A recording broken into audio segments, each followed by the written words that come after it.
தேனு ம் மாப்பிள, 2 பேரும் ஆளுக்கு ஒரு பக்கம் முகத்தை தூக்கி வச்சுக்கிட்டு இருக்கிறது நல்லாவா இருக்கு? நான் எப்பவும் போலதான் இருக்கேன். ஏன் தேனு, நேத்து ஏதோ கோவத்துல மாப்பிள அப்படி பேசிட்டு போயிட்டாரு. அத நீயும் மனசுல வச்சுக்கிட்டு இப்படி பேசாம இருப்பியா? ஆம்பளைங்க ஏதோ கொஞ்சம் வீம்பு பிடிச்சுக்கிட்டு இருப்பாங்க, நாம தாம விட்டு கொடுத்து போனோம். அத்த, நான் அப்படிலாம் இல்ல அத்த.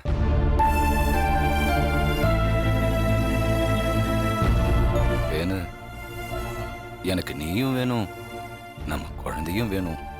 நேத்து நான் கொஞ்சம் கோவமா தான் பேசிட்டேன். குழந்தை மேல நான் எவ்வளவு ஆசை வச்சிருக்கேன்னு உனக்கே நல்லா தெரியும்.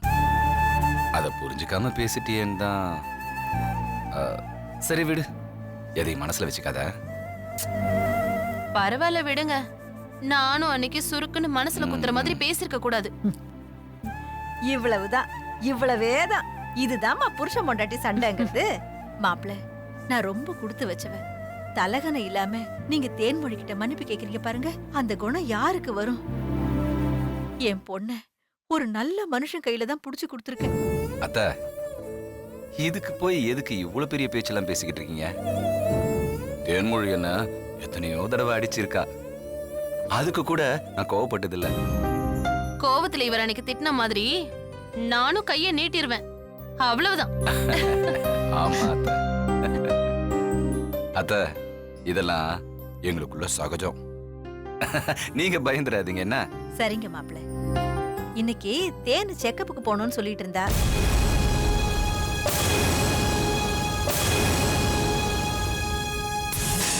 டாக்டர் அடுத்த வாரம் தானே நம்மள செக்கப்புக்கு வர சொன்னாங்க.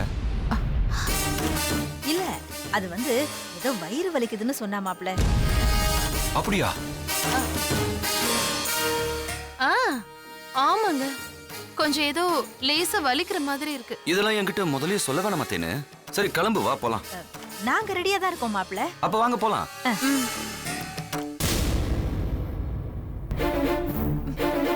இருமா, இப்ப எதுக்குமா செக்கப்புக்கு போனுங்கற?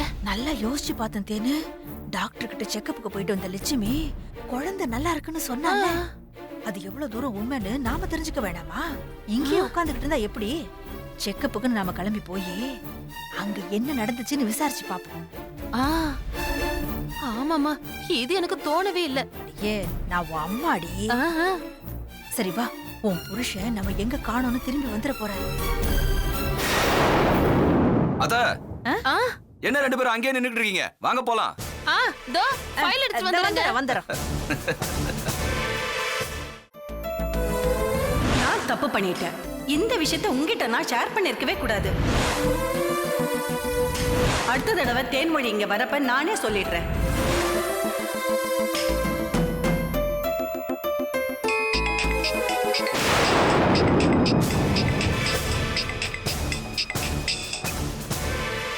ஹலோ லக்ஷ்மி, நான் தான் டாக்டர் பேசுறேம்மா. நான் தேன்மொழியோட ஹஸ்பண்ட் கிட்ட எல்லா விஷயத்தையுமே சொல்லிட்டேன்.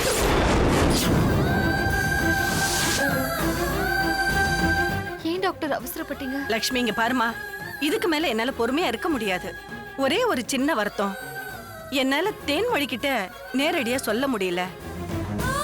சொல்ல வேண்டான்னு தங்கவேலும் ரிக்வெஸ்ட் பண்ணி கேட்டுக்கிட்டாரு. முடிஞ்சா நீயாவது தேன்மொழி கிட்ட பக்குவமா எடுத்து சொல்லிடுமா. அது திடீர்னு ஒரு நாள் தெரிய வரும்போது இது அவங்க மனசை ரொம்ப பாதிக்குமா. ஜாக்கிரதை. மற்ற விஷயத்த நெக்ஸ்ட் டைம் செக்அப் வரும்போது பேசிக்கலாம். பை. ஓகே.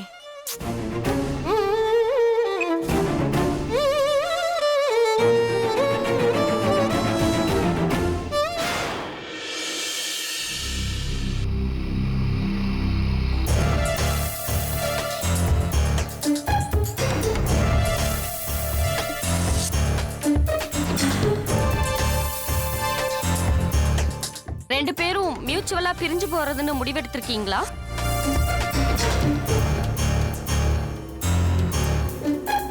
அக்னி சாட்சியா எந்த நிலைமையிலயும் என்னை கைவிட மாட்டேன்னு அவர் கட்டின தாலி இன்னும் என் கழுத்துல இருக்கு.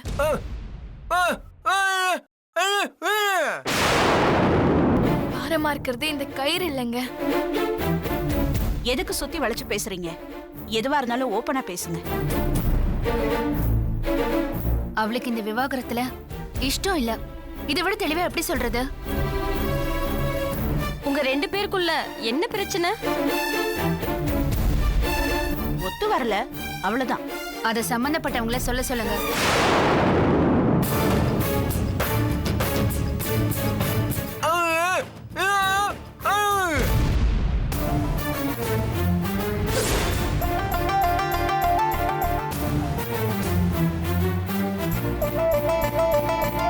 என் மனசுல அவரை தவிர வேற யாருமே இல்ல.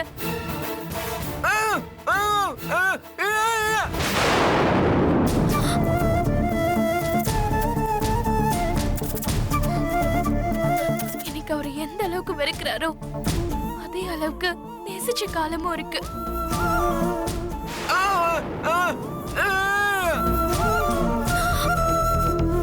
ஒருத்தர் மனசை ஒருத்தர் காயப்படுத்துறதுக்காக இங்க வரல. அதான் பேச வேணாம், மியூச்சுவலா போயிரலான்னு நாங்க சொல்றோம். அவர் என்ன புரிஞ்சுக்க கொஞ்சம் காலம் ஆகலாம். முதல்ல அவருக்கு என் மேல இருக்கிற கோபம் போகணும். அதுக்கு முன்னாலேயே விவாகரத்தை கூட வந்து நின்னா எப்படி? இந்து, அதெல்லாம் அவன் யோசிச்சாச்சு. என்ன யோசிச்சாரு? கோவத்துல எடுக்கிற முடிவு எதுவும் சரியா இருக்காது. அந்த மூஞ்சி நீங்களே பாருங்க. நிதானத்துல இருக்கிற முகமா அது? எது சரி எது தப்புன்னு முடிவெடுக்க முடியாம தடுமாறிட்டு இருக்கும் போது நீங்களே அவரை கிணத்துல பிடிச்சு தள்ளலாமா? நீங்க சொல்ற அளவுக்கு பெரிய தப்பு ஒண்ணும் இருக்காது. மத்தவங்க சொல்றத வச்சு மனைவி மேல சந்தேகப்படுறவன் முட்டாள். உங்க வாழ்க்கையில சரிபாதியா இருக்கிறவளை நம்பாம வழியில போறவன் பேச்ச நம்பி உங்க நிம்மதியை நீங்களே கெடுத்துக்காதீங்க. இங்க பாருங்க, நாம நமக்காக வாழல, 4 பேருக்காக தான் வாழ்றோம். அத முதல்ல புரிஞ்சுக்கோங்க. சமூகத்துல ஒருத்தரை பத்தி தப்பா பேசும்போது நாம மட்டும் அவரை எப்படி நல்லவரா பார்க்க முடியும்? அப்படி ஒரு பார்வை உங்களுக்கு இருந்தா நீங்க ஞானி. நாங்கெல்லாம் சாதாரண மனுஷங்க. இந்த சமூகத்துல கிடைக்கிற சின்ன சின்ன மரியாதையில சந்தோஷப்பட்டுக்கிற அற்ப மனுஷ பிறவிங்க. போதுமா? சாமர்த்தியமா பேசுறீங்க. தப்ப மறைக்கிறதுக்கு இந்த சாமர்த்தியம் வேணும். டேய், உட்காருங்க உட்காருங்க. உட்காரு. தப்புன்னு சொன்னதுக்கே உங்களுக்கு இவ்வளவு கோவம் வந்தா என் தங்கச்சியோட நடத்தைய சந்தேகப்படுறீங்களே, எங்களுக்கு எவ்வளவு கோவம் வரும்? அப்படி கோவம் வந்திருந்தாதான் என்ன புரிஞ்சுக்காதவனோட நான் ஏன் வாழணும்னு டைவர்ஸுக்கு சம்மதிச்சிருப்பாங்களே. அண்ணி, நீங்களா அண்ணி இப்படி பேசுறீங்க? எனக்கு வேற வழி தெரியல இந்து. இவன் உன்ன வேணான்னு நினைக்கிறான். நீ பேசாம இதுக்கு ஒத்துக்கோ.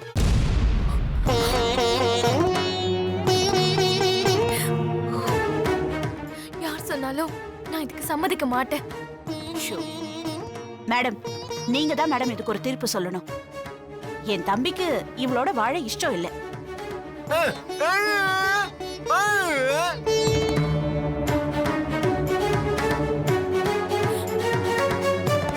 உங்களை நம்பி கழுத்தை நீட்டினதுக்கு, காதலிச்சதுக்கு நஷ்ட ஈடு கொடுத்து எல்லாத்தையும் சரி பண்ணிட முடியுமா தரு? நீங்க யோசிக்கிறதுக்கும் என் பக்கத்துல இருக்கிற நியாயத்தை சிந்திக்கிறதுக்கும் கொஞ்சம் டைம் கேட்க மாட்டீங்களா?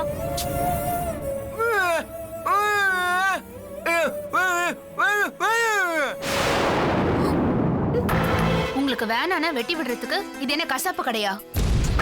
1000 பேர் சாட்சியா நடத்தின கல்யாணத்தை அவ்வளவு சுலபமா அறுத்து விட்டுற முடியுமா?